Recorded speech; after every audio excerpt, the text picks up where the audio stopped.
gudoomiyaha cusub ee xisbiga SANU Somali National Union Shariif Maxamed Saydi ayaa munaasabadan soo dhaweynta loogu sameeyay magaalada Manchester ee dalka Britain iyadoo ay jaaliyada Soomaalida magaalada Manchester iyo waliba magaalada London ay ka soo qayb galeen munaasabada si ay ugu muujiyaan dareenkooda iyo waliba taageerada ay u hayaan xisbigan SANU. marka ugu horeysa waxaan idin sharaxayaa sababta ama ujeedada ay jaaliyada Manchester isugu timid halkan iyagoo soo dhaweynaya gudoomiyaha Shariif Maxamed SANU taa waxa weeyaan maadaama xisbi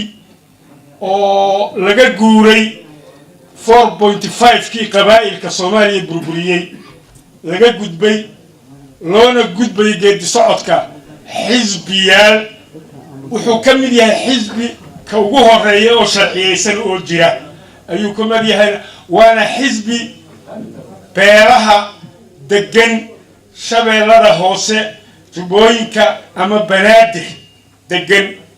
buu matalayaa Soomaali weyn guud ahaana ayuu u hambaqaadayaa xisbigaas banaadiriga ama xisbiga xamal weyne يعني هراء الجري لواتن سنة كبابة نينك السوء نوريي أيام هرت السوء وين أراكو هلايا مجا الصوماليات أو مانشستر يعني جالية الصومالية مانشستر جوكتا أفكر أراكو هلايا حسبك سانو أو بنادري كمسلايو قبل أهان جوالي الشاقي قبل كبنادر وحاك بلاونا عدل إلى رجال دل بنادر الهجري هذا قدومي رسمعان وعلى صدورتي اللبان شريف محمد سيدي haddii aad fiirisaan xisbigan meesha uu gaaray maartay ilbaxnimadiisa fiiriya gobolada qaarkood waxaa ka soo galeen doorashadii ugu dambeysay dumara xataa ka soo gashay oo magaca banaadirida ku soo gashay dumarka macnihiisu wuxuu ku tusay inuu dadka dhanka horeeyay ilbaxnimadiisa maartay soo adeegsanayo inuu meel dheer gaaray leegada waxa laga aasasay xamra laga aasasay kuwii aasasay waxay u badnaayeen dadka reer banaadirkii u badnaayeen banaadirida laftirkeeda gacanay ka geysatay ficiltan iyo cadaawad ma u sameeyeen gacanay ka geysatay waa dalka ilaa xornimadii la gaaro anoo ku hadlayo magaca isboortiga Greater Manchester waxaan soo dhaweynaynaa gudoomiyaha xisbiga ama ururka SANU marka waxaan rabnaa anaga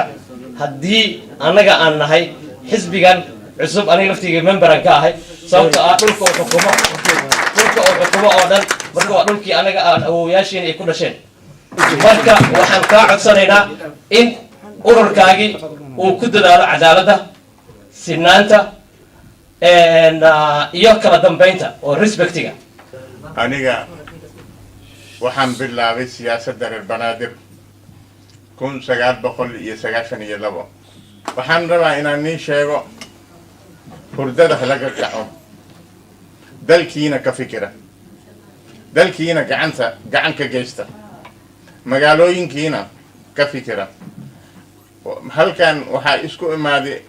waxay u badan tahay reer